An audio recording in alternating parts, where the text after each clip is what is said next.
Bienvenue à tous dans votre émission culturelle de divertissement artistique.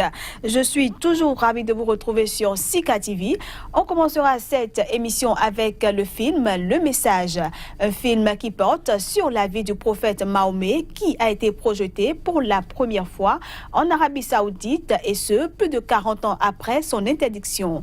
Ensuite, on recevra la chanteuse béninoise Ramou. Avec elle, il sera question de son parcours et de la sortie de son tout nouveau single Zigidi Tata.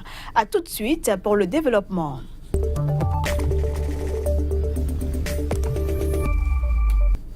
Le film Le Message sur la vie du prophète Mahomet a été projeté pour la première fois en Arabie Saoudite en juin, plus de 40 ans après son interdiction. Le fils du réalisateur du film, se félicite de cette sortie.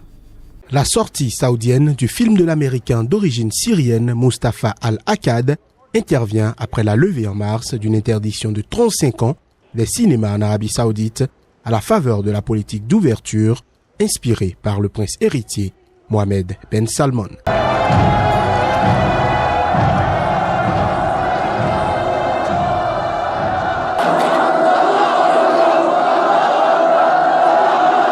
And defend from the houses. Are you the leader of Mecca? Look at yourself. You are broken. They swallowed you and spat you back.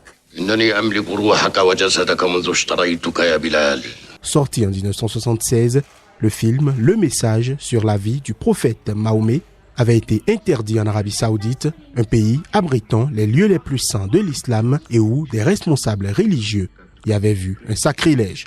En effet, dans son interprétation stricte, l'islam interdit toute représentation de Mahomet et Mustapha Akkad, qui avait demandé conseil auprès d'oulémas, avait pris soin de ne jamais représenter Mahomet dans le film en utilisant le procédé de la caméra subjective.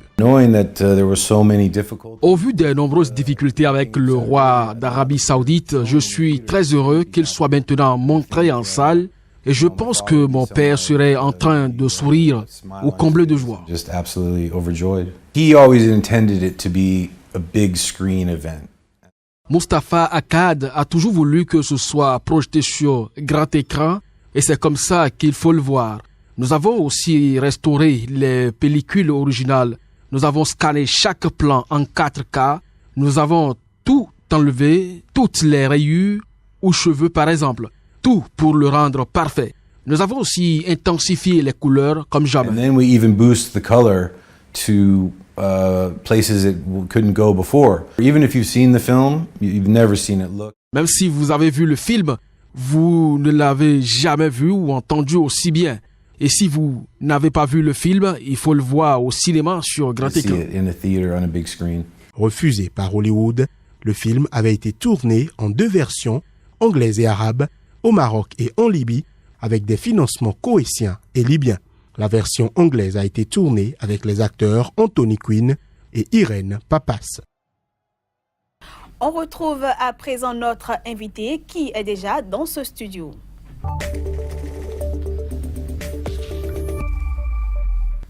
Originaire de Materi dans l'Atakora, notre invité Ramounatou Sambieni, alias Ramou, pose ses premiers pas dans sa carrière solo après 4 ans de vie de choriste aux côtés des artistes de renommée internationale. Aujourd'hui, elle se prête à nos questions pour mieux faire découvrir son parcours musical. Ramou, bienvenue.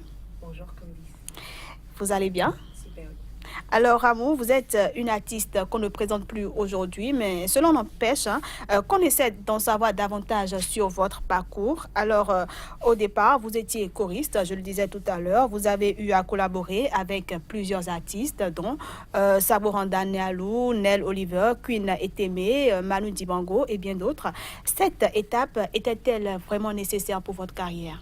Mais bien sûr, c'est toujours bien de s'instruire, de s'auto-former si possible, à défaut de suivre des formations comme cela se doit. C'est toujours bien de faire des recherches par rapport à ce qu'on a envie de faire, la carrière qu'on a envie d'embrasser. C'est toujours bien de connaître, d'avoir une certaine base avant de se lancer soi-même dans l'individualité de ce que vous voulez faire.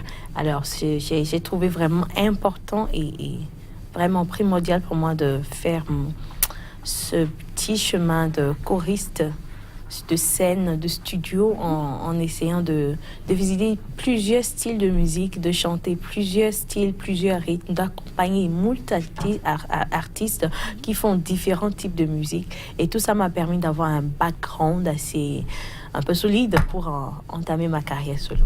Après avoir travaillé avec tous ces artistes, vous sortez en juillet 2010 votre tout premier album, Irenican, qui comportait 11 titres. Exactement. Pouvez-vous le présenter aux téléspectateurs? Alors, Irenican, c'est un album de restitution, un album de reconnaissance, un album qui m'a permis de me faire découvrir au public béninois, à tous ceux qui apprécient ce que je fais. Et aussi un album qui m'a permis de faire mon entrée sur le marché discographique de la musique du Bénin, le milieu du showbiz béninois. Et j'avoue que c'est un album qui, pour beaucoup, semble être un album gospel, contrairement à ce puisqu'il était dédié à Dieu. Oui, c'était juste en reconnaissance, pas forcément un album gospel, mais c'était juste qu'il y a des termes de reconnaissance qui ont été développés dans cet album. Il y a Irenican, une chanson qui porte le nom de l'album, et il y a Ouin Vivet, une chanson que les bonnes dames de Topa aiment bien. Il y a Tela Mayonawe, Diamant Troyana. Voilà, c'était une chanson qui était sur cet album qui a eu beaucoup de succès, que le public béninois a adopté. Et voilà. Et vous ne vous êtes pas arrêté là, puisque en début 2015, vous avez sorti L'amour, votre deuxième album. Oui, l'amour. Voilà. L'amour qui veut dire espoir en biali. Vous savez, l'homme doit se nourrir d'espoir parce que nous sommes dans un monde où rien ne va de façon constante. Tout va bien tantôt et tout va mal tantôt. Les choses ne vont pas comme on le souhaite tout le temps. Et donc, il faut s'attendre à tout et à tout moment.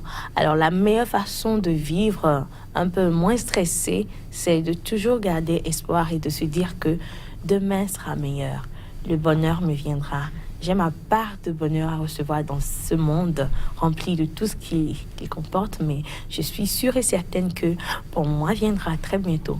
Alors, il faut toujours se nourrir d'espoir et c'est pour ça que j'ai nommé cet album L'amour qui veut dire espoir. Et les titres qui ont été développés dans cet album concourent tous à l'espoir. Voilà. Voilà. Alors, qu'est-ce qui a changé dans ce nouvel album? Alors, ce nouvel album est un album qui m'a permis de révéler ma vraie identité musicale à tout le public béninois, parce que le premier album, c'était un album de reconnaissance, je vous l'ai dit. Donc, beaucoup ont pensé que Ramon fait du gospel, voilà. Ramon chante que Dieu, elle est jésus-chrétienne et tout. Mais c'était rien de tout ça. Vous avez changé de style en quelque sorte? Pas changé, j'ai juste révélé mon vrai style. Le genre de musique dans lequel je me sens le plus à l'aise, le genre de musique dans lequel je m'exprime plus aisément. Et cet album m'a permis vraiment de révéler à tout le monde ce que j'aime faire et comment j'aime le faire. Mes textes, ce que j'aime développer, ce dont je voudrais bien parler dans mes chansons et comment je voudrais faire ma musique. Et justement, voilà. Quels sont les thèmes que vous développez dans vos morceaux? Alors, sur cet album, j'ai parlé de l'Afrique. Nous avons beaucoup de ressources chez nous, nous avons beaucoup de richesses et faute de moyens, de stratégies pour bien profiter de tout ça, on va ailleurs. Et on aime aller voir ailleurs, on aime aller profiter de ce qu'il y a ailleurs, pensant qu'ailleurs est mieux que chez nous. Certes, il y a de bonnes choses ailleurs, mais c'est toujours bien de prendre ce que vous avez pris de bon là-bas, de rajouter à ce qu'il y a de bien chez vous et d'en faire quelque chose de waouh. Autre chose que j'ai développée, c'est l'espoir surtout qui est dans cette chanson L'amour. Même si aujourd'hui tu ne sais pas comment tu vas manger demain, dis-toi que tu mangeras demain. Il faut positiver. Il faut être positif, il faut être optimiste. Voilà. Aujourd'hui l'actualité de Ramon? Alors, depuis 2015 que j'ai sorti cet album, en attendant de sortir un troisième, j'ai eu à faire quelques chansons, quelques singles, voilà, histoire de faire plaisir. Tantôt, chacun des singles a son objectif. D'autres étaient pour faire plaisir à mon public, d'autres étaient pour voir comment ils vont réagir par rapport à Ramon dans un autre contexte. Et un autre était un single qui annonce peut-être mon troisième album, qui sait. Et le tout dernier en date, c'est Zingili Tata. Exactement. Je disais en introduction. Parlez-nous un peu de ce single. Alors, Zingili Tata, c'est une chanson qui m'est très chère, je le dis souvent et partout. Vous ne pouvez pas justifier partout pourquoi vous avez fait ci, pourquoi vous avez fait ça. Et si je vous demandais pourquoi vous avez mis cette tenue, cette couleur, et pourquoi vos cheveux sont de cette couleur, je ne pense pas que vous aurez le temps, la patience de passer tout votre temps à me répondre tout ça. Le mieux, c'est juste de dire Zingiri Tata. On ne peut pas répondre à tous les critiques, les insultes, les calomnies, les faux coups, les pots de banane qu'on nous jette tous les jours. On ne peut pas réagir à tout. Et ça nous rabaisse même de perdre notre temps à nous disputer ou à nous battre pour ce qui est vraiment sans importance. Alors, à tout ça, il faut juste répondre. Zingiri Tata. C'est du bruit dans le vide. Vous pouvez nous fredonner un petit bout de Zingiri Tata? You know be my God, oh. So why you dey talk, oh? You can change my life, oh. Zingiri Tata, Rubeati. Et comment se passe la promotion? Oh, c'est pas super bien. J'avais vraiment peur que les Béninois et un peu partout dans le monde, que les gens se méprennent par rapport au message que je tiens à véhiculer à travers cette chanson, parce que d'aucuns pensent que c'est un clash. Voilà. Ce n'est pas du tout un clash. Ce dont je parle, c'est une situation que tout le monde vit d'une façon ou d'une autre dans son quotidien. Je ne clash personne, c'est juste un moyen pour moi de permettre aux gens de se défendre dans le silence et gentiment. Dans quelles conditions est-ce que vous avez tourné ce clip-là? Alors, j'ai eu la chance de travailler sous d'autres cieux, de visiter d'autres cieux, de voir comment les choses se passent ailleurs. C'est toujours bien de chercher à mieux faire, de chercher à s'enrichir dans ce qu'on fait.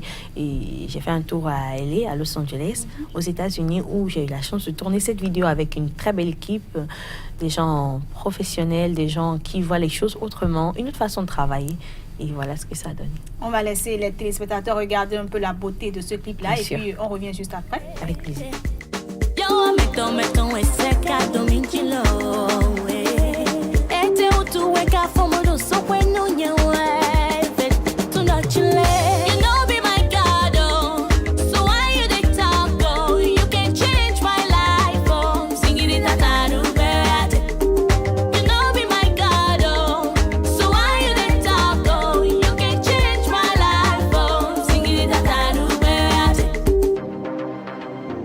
Alors, Ramon, je crois qu'au nom de tous vos fans, je vais vous féliciter pour ce très beau clip. Merci. Alors, si on vous demandait aujourd'hui de définir votre musique, que diriez-vous? Ma musique, c'est juste un métissage entre la musique africaine, la musique traditionnelle et les rythmes occidentaux. C'est juste une façon à moi de combiner les deux, histoire de mettre tout le monde à l'aise. Je ne suis pour personne, je suis pour le monde. Voilà. Et quel bilan est-ce que Ramon fait aujourd'hui de son parcours? Je suis tout juste fière de mon parcours et surtout, je suis très honorée d'avoir le soutien de beaucoup de gens, des gens qui aiment la bonne musique, qui me soutiennent ne serait-ce que par un like, un j'aime, un remerciement ou des encouragements, des achats de CD, des gens qui viennent au concert et vous, les médias, sans qui nous ne sommes pratiquement rien. Franchement, je dis merci à tout le monde parce qu'ils m'ont reçu tel que je suis, ils m'ont suivi depuis 2010 et ils continuent encore de me suivre. Et j'ai juste pour obligation de ne jamais les décevoir et de toujours continuer à bien faire ce que j'aime bien faire. Voilà, continuez toujours. Alors, très rapidement, quels sont vos projets? Alors, à court terme, je prépare un concert en juillet, pour juillet prochain, juillet 2018. Un concert exclusivement Zingiri Tata. Ça, c'est juste une exclusivité que je dis ici. Et ensuite, je travaille dur sur mon prochain album, qui n'a rien à voir avec ce que vous attendez peut-être. Ou c'est carrément autre chose, une autre facette de moi que personne ne connaît, que je vais révéler très, très bientôt. Voilà. Et on est vraiment patient de découvrir cette facette-là. Ramon, je crois que tout a été dit. Hein? Vraiment. Alors, tu es très jolie, Candice. Merci, toi aussi. Merci. Ramon, merci d'avoir accepté. C'est un plaisir. Vous C'est prêter un à nos plaisir. questions. Merci à Sika TV, merci à tous les médias, merci à tous mes fans, tous ceux qui me suivent, qui m'apprécient. Je vous adore. Merci. On vous adore aussi. Et bien, chers téléspectateurs, ce sera tout pour ce numéro de votre émission culturelle artistique. On se retrouve la semaine prochaine, toujours avec le même plaisir. Bye bye. Bye bye.